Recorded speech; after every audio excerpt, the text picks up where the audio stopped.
Examination hall में हम बैठे हैं, क्वेश्चन को सॉल्व कर रहे हैं, लेकिन एंड वक्त पर हम वो फॉर्मूला भूल जाते हैं जो इस क्वेश्चन में अप्लाई करना है। ऐसा इसीलिए क्योंकि हमने उसे कई बार रटा था, लेकिन एक बार भी नहीं समझा, उसके पीछे का कंसेप्ट हमने नहीं समझा। तो कितना अच्छा हो अगर हमें कुछ ऐसा पता चल जाए जिससे हम तुरंत वही एग्जामिनेशन हॉल में बैठे बैठे ही अपना फॉर्मूला बना सकें। तो आज मैं आपको बताऊंगी बहुत ही अमेजिंग ट्रिक, बहुत ही अमेजिंग वे जिससे आप मेंसुरेशंस के सारे फॉर्मूलाज हमेशा याद रखेंगे, लाइफ लॉन्ग नहीं भूलेंगे। तो चलिए इस अमेजिंग वीडियो को स्टार्ट करते हैं, लेकिन उससे पहले अगर अभी तक चैनल को आपने सब्सक्राइब नहीं किया है तो जल्दी से सब्सक्राइब करके बेल आइकन को हिट कर दीजिए ताकि इस तरह की सारी वीडियोस की अपडेट आप तक सबसे पहले पहुंचे। So let's start.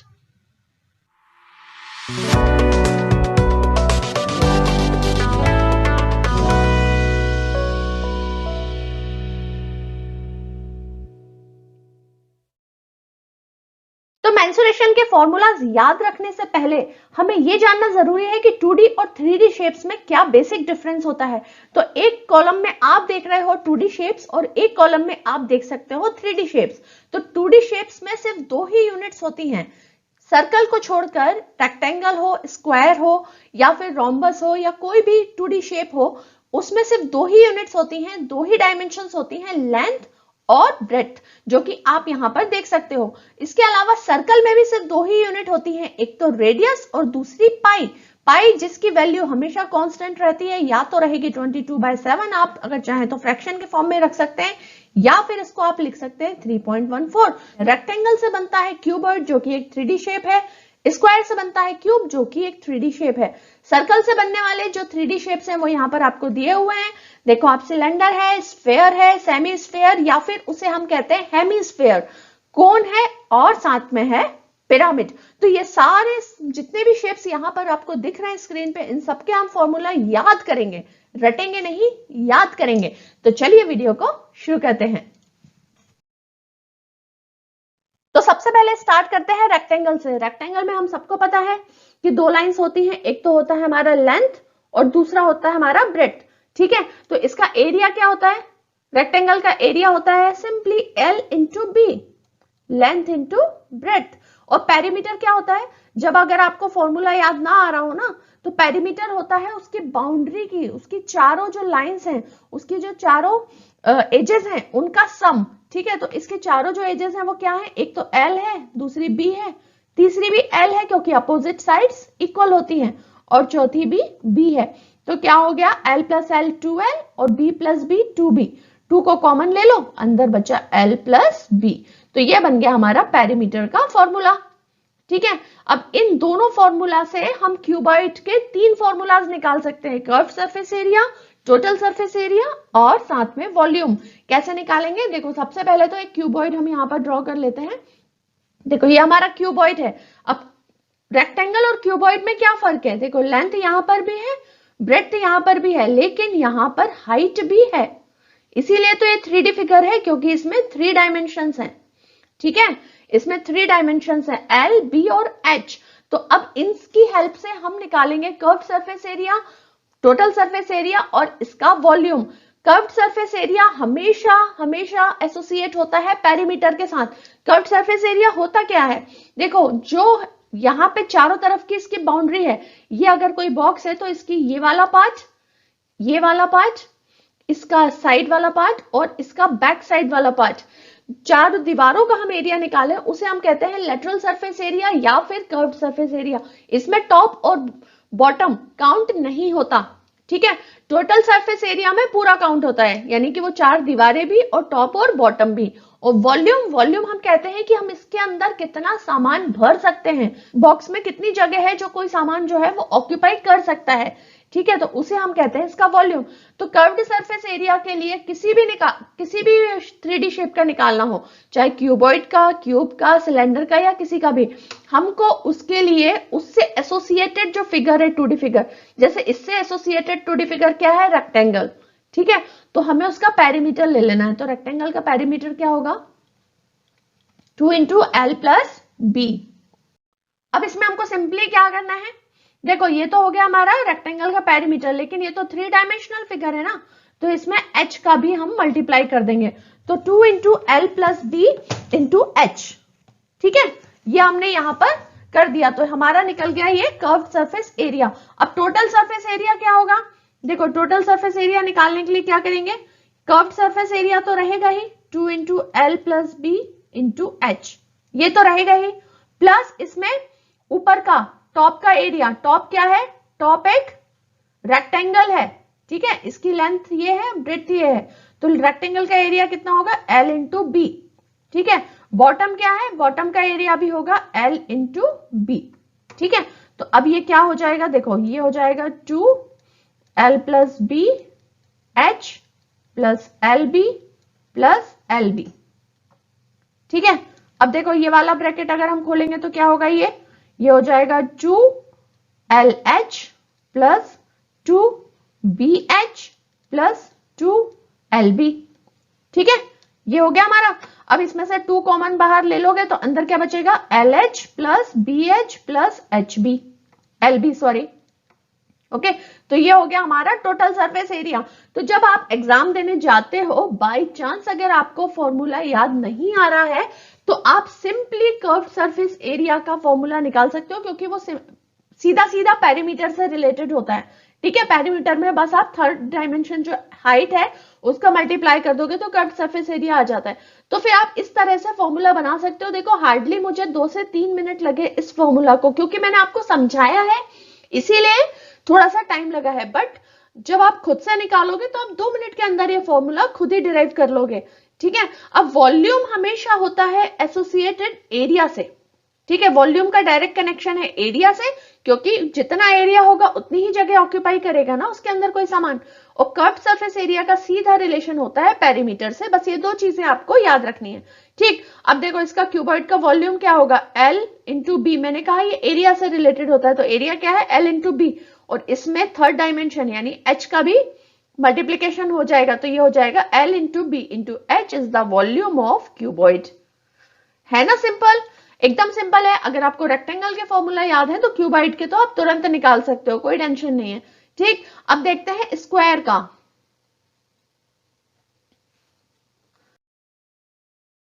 तो स्क्वायर में क्या होता है, देखो स्क्वायर में भी हमारी सारी साइड्स इक्वल होती हैं, ए एंड ए, ठीक है। लेकिन मैंने आपको क्या कहा था फर्स्ट स्लाइड में कि आपको सिर्फ एल और बी याद रखना है, तो फिर हम इसका एरिया कैसे निकालेंगे। अब देखो यहां पर क्या है, एल भी ए है और ब्रेड्थ भी ए है, क्योंकि सारी साइड्स इक्वल है ना, तो लेंथ भी ए है और ब्रेड्थ भी ए है, तो एरिया हम क्या लिखते हैं एल इंटू बी, ठीक है।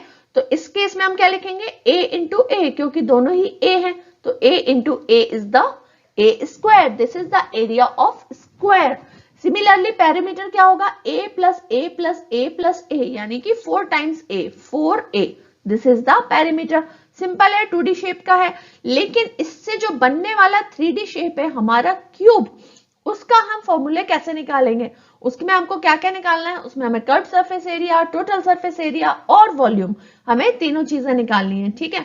तो कर्व्ड सरफेस एरिया क्या होता है, मैंने आपको बताया चारों तरफ की दीवारों का, हमको सिर्फ उसमें टॉप नहीं लेना है और बॉटम नहीं लेना है, बाकी चारों दीवारों का टोटल एरिया, तो वो कहलाएगा कर्व्ड सरफेस या फिर लेटरल सरफेस एरिया, ठीक है। तो कर्व्ड सरफेस एरिया मैंने आपसे कहा सीधा सीधा एसोसिएट होता है पेरीमीटर से, तो बस पेरीमीटर में थर्ड डायमेंशन क्या है, इसकी हाइट कितनी होगी, क्यूब की ए ही होगी, क्योंकि क्यूब में सारी साइड्स इक्वल होती हैं, स्क्वायर से बनता है ना, तो सारी साइड्स इक्वल होती हैं, तो 4a इंटू ए, तो क्या हो गया 4a square, which is the formula for curved surface area और लेटरल सरफेस एरिया, ठीक है।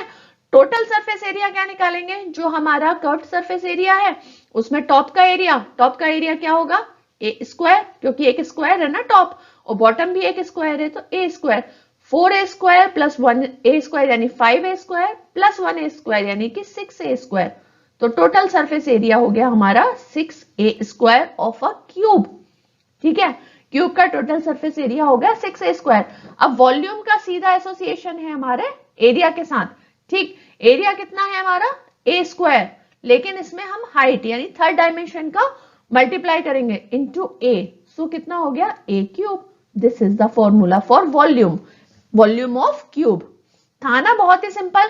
अगर वीडियो पसंद आ रहा है तो प्लीज लाइक बटन प्रेस कर दो और अपने फ्रेंड्स के साथ इस वीडियो को शेयर करो, ताकि उन्हें भी कभी कोई फॉर्मूला रटना ना पड़े, हमेशा वो इस कंसेप्ट के थ्रू आराम से याद रख सके। एग्जाम में याद ना आए तो फटाफट सॉल्व करके देख लो। ठीक है, चलो आप बनाते हैं सर्कल से रिलेटेड काफी सारे 3D शेप के फॉर्मूलाज। तो अब हमारे पास है थर्ड 2D शेप है सर्कल। सर्कल में मैंने आपसे कहा था दो चीजें आपको याद रखनी है, एक तो पाई और दूसरा आर। तो उसके थ्रू हम इसका एरिया और पेरीमीटर, सर्कल के केस में हम पेरीमीटर को कहते हैं सर्कमफ्रेंस, तो एरिया इसका होता है पाई आर स्क्वायर, और हमारा जो पेरीमीटर या सर्कमफ्रेंस होता है वो होता है हमारा 2 पाई आर। ठीक है, तो ये चीज आपको याद रखनी है। तो फर्स्ट हमारा 3D शेप है एक सिलेंडर। ठीक है, सिलेंडर का जो टॉप और बॉटम होता है वो होता है एक सर्कल, और उसके बीच में जो कर्व होता है वो हमारा बनता है एक रेक्टेंगुलर शीट से। ठीक है, ये तो आप सबको पता है।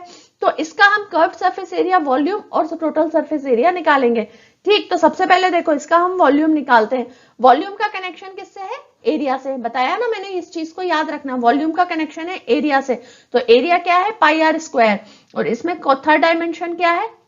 थर्ड डायमेंशन क्या है? इसकी हाइट। तो इसमें मल्टीप्लाई हो जाएगा h का, तो pi are square h। Curved surface area यानी कि इसकी सिर्फ ये जो टॉप और बॉटम के सर्कल को आप छोड़ दो, तो ये बीच का पार्ट है, ये जो बीच का पार्ट है चारों तरफ से सर्कल से पूरा आप जब पकड़ोगे उसको चारों तरफ से, तो उस चीज का जो एरिया है वो हमको यहां पर निकालना है। तो अब एक चीज ध्यान दो, ये बनता है एक रेक्टेंगुलर शीट से। ठीक है, रेक्टेंगुलर शीट को जब आप ऐसे टर्न करके कवर कर देते हो तो ये बनता है एक सिलेंडर का शेप। ठीक है, एक रेक्टेंगल शीट को जब आप मोड़ोगे, राउंड करोगे, तो वो एक सिलेंडर जैसा शेप बन जाता है, जिसमें ऊपर नीचे सर्कल होता है और बीच में आपका सिलेंडर बन जाता है। ये है एल और ये है ब्रेड्थ।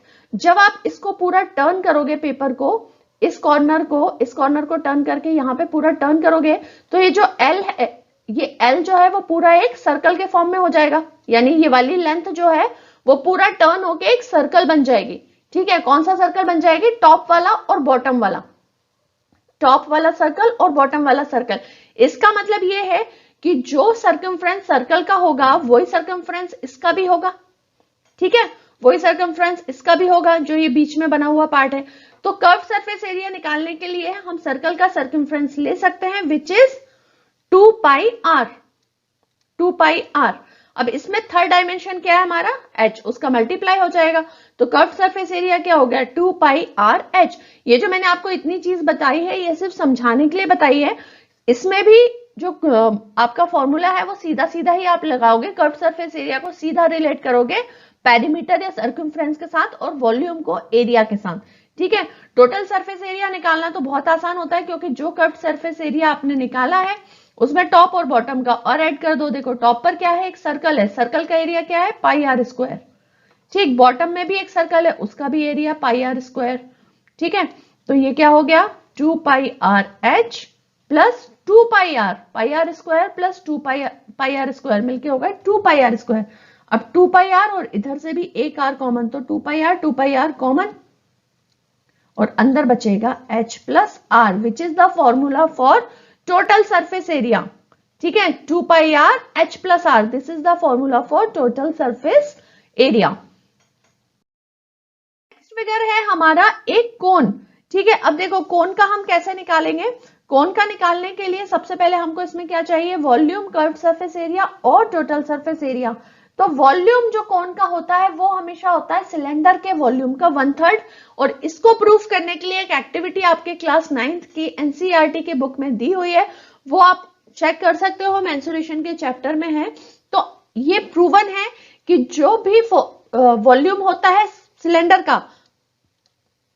का वॉल्यूम क्या होता है? पाई आर स्क्वायर एच, उसका 1/3 होता है कोन का वॉल्यूम। ठीक है, तो ये आपको याद रखना है, 1/3 of pi are square H. ठीक, कर्व्ड सरफेस एरिया इसका कौन सा होगा? ये वाला, क्योंकि आप ये जो सर्कल वाला पार्ट है बॉटम का, ये आप छोड़ दोगे। इसमें टॉप तो कुछ भी नहीं है। ठीक है, टॉप में कुछ भी नहीं है, एक एक्सिस है, इसको हम कहते हैं एक्सिस। ठीक, और दिस इज कॉल्ड बेस। ठीक है, इसमें जो यहां पर बीच में लाइन होती है सेंटर तक, वो कहलाती है हाइट, H से हम इसे डिनोट करते हैं, और ये जो इस तरफ की लेंथ होती है इसको स्लैंट हाइट या फिर हम इसे L से डिनोट करते हैं। कोन पकड़ते हो आइसक्रीम का, उसका जो नीचे का ट्राइंगल पार्ट रहता है हमको सिर्फ उसका एरिया निकालना है, which is called curved surface area. तो वो ट्राइंगल को हम उसको ट्राइंगल कंसीडर करते हैं क्योंकि वो नीचे एक ट्राइंगल की तरह होता है, उसमें ऊपर सर्कल होता है। ट्राइंगल का फॉर्मूला क्या होता है? 1/2 बेस इंटू हाइट। ठीक है, अब देखो 1/2 बेस क्या है, यहां पर बेस है हमारा सर्कल। ठीक है, बेस है सर्कल, इसका पेरीमीटर या सर्कमफ्रेंस, क्योंकि कर्व्ड सरफेस एरिया रिलेट होता है पेरीमीटर के साथ। सो दिस इज 2πr। और h हाइट, हाइट हम कौन सी लेंगे? ये वाली हाइट हमारी जो स्लैंट हाइट है, स्लैंट हाइट इसको लेंगे, तो ये दिस इज कॉल्ड l। सो 2 से 2 cancel and this is called πrl। The curved surface area of cone is πrl। Total surface area निकालने के लिए क्या करेंगे? πrl तो रहेगा ही रहेगा, प्लस ये जो नीचे का बेस है इसका भी एरिया इसमें ऐड हो जाएगा। तो बेस का एरिया क्या होता है? हमारे सर्कल का एरिया क्या होता है? πr²। ठीक है, πr कॉमन ले लेंगे, अंदर बचेगा l plus r which is the formula for total surface area of cone. था ना बहुत ही इजी तरीके से, हमने बिल्कुल भी याद नहीं किया है, मैंने इसमें से कोई भी फॉर्मूला आज तक याद नहीं किया, क्योंकि हमेशा इसी तरह से हम इसको निकाल सकते हैं। अगर हमें कभी भी कोई कंफ्यूजन है तो बस 2 मिनट में हम इसे वेरीफाई भी कर सकते हैं। अच्छा, कोन, ये जो हमने कोन पढ़ा है ये है हमारा राइट सर्कुलर कोन। ठीक है, लेकिन इसके अलावा भी कई तरह के कोन होते हैं। पिरामिड शेप में जो कोन होते हैं उसमें एक होता है इस तरह का जिसका जो बेस है वो स्क्वायर होता है। जैसे इसका जो बेस था वो सर्कल था। पिरामिड और कोन में बस इतना ही फर्क है कि जो पिरामिड का बेस है वो सर्कल नहीं होता, वो स्क्वायर हो सकता है, उसके अलावा वो हेक्सागन में हो सकता है या फिर वो ट्रायंगुलर शेप में हो सकता है। तो अलग अलग शेप में होता है। ठीक है, तो उसका जो फॉर्मूला है फिर उसी हिसाब से वो चेंज हो जाता है पिरामिड का फॉर्मूला। ठीक, तो हमको कोन का और कोन से हमको सिर्फ ये कंसेप्ट एक्चुअली याद रखना है। हमको कोई भी फॉर्मूला डिराइव करते समय सिर्फ एक कंसेप्ट याद रखना है कि हमको किस पार्ट का एरिया निकालना है। तो उस पार्ट से रिलेटेड वो पार्ट जो है वो कौन से 2D शेप से बना है, तो उस 2D शेप का हमको पेरीमीटर या एरिया याद होगा, तो हम डेफिनेटली 3D शेप का भी पेरीमीटर और एरिया हम इजीली निकाल सकते हैं। नेक्स्ट है हमारे पास स्फीयर। तो स्फीयर में भी हम निकालेंगे वॉल्यूम, कर्व्ड सरफेस एरिया और टोटल सरफेस एरिया। अच्छा, स्फीयर का एक सबसे अच्छा एग्जांपल है, आपके बॉल्स होती हैं घर में, तो कर्व्ड सरफेस एरिया हम किसको बोलते हैं कि जिसमें टॉप और बॉटम को हम काउंट ना करें, सिर्फ आसपास की जो वॉल्स हैं 4 वॉल्स उनको हम काउंट करें।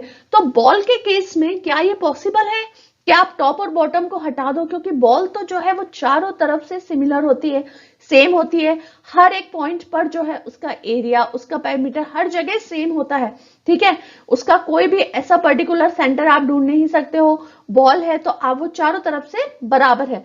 तो इसका मतलब ये है कि बॉल के केस में कर्व्ड सरफेस एरिया और टोटल सरफेस एरिया इक्वल होते हैं। ठीक है, क्योंकि इसमें टॉप और बॉटम को हटाकर आप 4 वॉल्स का एरिया नहीं निकाल सकते हो। So this is fix that curved surface area and total surface area are same in case of sphere. ठीक है, तो अब हम इसका देखते हैं वॉल्यूम। स्फीयर ऑफ वॉल्यूम क्या होता है? जो पूरा हमारा सर्कल का जो एरिया होता है πr², उसका 4/3 part, 4/3 of πr² is the volume of sphere. ठीक है, अच्छा, जो फॉर्मूले मैं आपको यहां पर समझा रही हूं, जो फॉर्मूले मैं आपको ट्रिक के थ्रू बता रही हूं, उसमें से 1-2 चीजें ऐसी हो सकती हैं जो आपको याद रखनी पड़े, बट मैक्सिमम चीजें आप खुद से डिराइव कर सकते हो। मैक्सिमम जो फॉर्मूलाज हैं उनके पीछे एक कंसेप्ट मैंने आपको बताया है जिसके थ्रू आप ये फॉर्मूला इजीली निकाल सकते हो एग्जामिनेशन हॉल में। ठीक है, तो जैसे कुछ चीजें हैं जो आपको याद रखनी पड़ सकती है, जैसे कोन का जो वॉल्यूम है वो सिलेंडर के वॉल्यूम का 1/3 होता है, स्फीयर का जो वॉल्यूम है वो सर्कल के एरिया का 4/3 पार्ट होता है। तो ये छोटी छोटी चीजें आपको 1-2 याद रखनी पड़ सकती है। अच्छा, अब कर्व्ड सरफेस एरिया और टोटल सरफेस एरिया सेम है तो क्या होगा इसका टोटल सरफेस एरिया और कर्व्ड सरफेस एरिया दोनों ही हमारा होता है 4 पाई आर स्क्वायर, क्योंकि सर्कल का एरिया होता है पाई आर स्क्वायर और बॉल स्फीयर के केस में इसमें मल्टीप्लाई हो जाता है 4 का, so this is called 4 pi are square. ठीक है, अब देखो सेमी स्फीयर और या फिर आप कह लो हेमीस्फीयर। अच्छा, वर्ड अलग अलग हैं लेकिन फॉर्मूला सेम है। Hemi is the Latin word and semi is the Greek word, तो दोनों का मतलब होता है हाफ। ठीक है, दोनों का ही मतलब होता है हाफ, तो आप चाहे सेमी स्फीयर कह लो चाहे हेमीस्फीयर कह लो, the formula is same for both. ठीक, अब हम इसका वॉल्यूम कैसे निकालेंगे सेमी स्फीयर का? देखो, जो हमारा स्फीयर का वॉल्यूम होगा उसका हाफ होगा, क्योंकि सेमी स्फीयर जो है वो स्फीयर के वॉल्यूम से हाफ होता है। लेकिन यहां पर आप इजीली हाइट भी मेजर कर सकते हो, क्योंकि ये सेमी स्फीयर है तो ये हाइट भी आप मेजर कर सकते हो। हाइट क्या होगी? यहां से सर्कल से लेके यहां तक ये R, okay, this is called R. आप इसकी हाइट को भी आर अज्यूम कर सकते हो। ठीक, तो ये हो जाएगा 1/2 4/3 पाई आर स्क्वायर, और एक आर हम इसमें मल्टीप्लाई करेंगे फॉर द हाइट, क्योंकि वॉल्यूम आपको याद होगा कि हम किसी भी 3D शेप का वॉल्यूम अभी पिछली स्लाइड्स में भी निकाला है, तो उसमें हम थर्ड डायमेंशन जो है हमारी हाइट, उसको हम उसमें मल्टीप्लाई करते हैं। ठीक है, तो वॉल्यूम में ये हो गया 2 से 2 cancel, 4 cancel, so this is 2 pi R cube. ठीक है, अब कर्व्ड सरफेस एरिया क्या होगा इसका कर्व्ड सरफेस एरिया क्या होगा? जितना भी इसका स्फीयर का है curved surface area 4 pi are square, उसका हाफ यानी कि 2 pi are square. 2 pi are square is the curved surface area of this semi sphere. और टोटल सरफेस एरिया कितना होगा? 2 पाई आर स्क्वायर प्लस ऊपर का जो हमारा ये एक सर्कल है जिसको हमने कर्व्ड सरफेस एरिया में हमने किसको? सिर्फ इसको काउंट किया था। ठीक है, इसमें हम पाई आर स्क्वायर और ऐड कर देंगे, तो this is called 3 pi are square. This is the formula for total surface area of semi sphere, right? तो आई होप कि अब आपको लग रहा होगा कि जितने भी फॉर्मूलाज हैं इनको याद रखने की बिल्कुल भी जरूरत नहीं है। कुछ एक छोटी मोटी 1-2 चीजें हैं जो आपको याद रखनी पड़ सकती हैं इन केस ऑफ स्फीयर एंड कोन, लेकिन बाकी सारी चीजें आप इजीली 2D शेप के थ्रू डिराइव कर सकते हो। बस आपको याद रखना है कि लेंथ और ब्रेड्थ 2 चीजें हैं इसमें, रेक्टेंगल और स्क्वायर के केस में, और पाई और आर है आपके सर्कल के केस में। ठीक है, आप नोटिस करोगे कि सर्कल से बनने वाले जितने भी ऑब्जेक्ट्स है, चाहे वो कोन हो, स्फीयर हो, सिलेंडर हो, किसी में भी हमने एल और बी का यूज नहीं किया, उसमें सिर्फ हमने पाई और आर का ही यूज किया है। So this was my small attempt to let you know कि आप किस तरह से फॉर्मूलाज को बिना रटे भी याद रख सकते हो for the exams, for life long uses. आप कभी भी उसको लाइफ में यूज करोगे, आप कभी भी ये चीज नहीं भूलोगे। और हाँ, मैं आप लोगों से ये कहना भूल जाती हूँ हर बार कि आप मुझे प्लीज कमेंट सेक्शन में बताया करो कि आपको नेक्स्ट वीडियो किस टॉपिक पर चाहिए। उससे मुझे इजी हो जाता है डिसाइड करना कि मैं नेक्स्ट वीडियो क्या बनाऊं, क्योंकि मेरे पास काफी सारी रिक्वेस्ट आती हैं अलग अलग क्लास के लिए। तो जैसे मैंने ये वीडियो बनाया, तो अगर आप किसी और तरह की इंफॉर्मेशन मुझसे चाहते हो तो प्लीज मुझे कमेंट सेक्शन में जरूर बताया करो। जब तक मिलते हैं नेक्स्ट वीडियो में हमारे, till then take care and keep practising. Bye bye.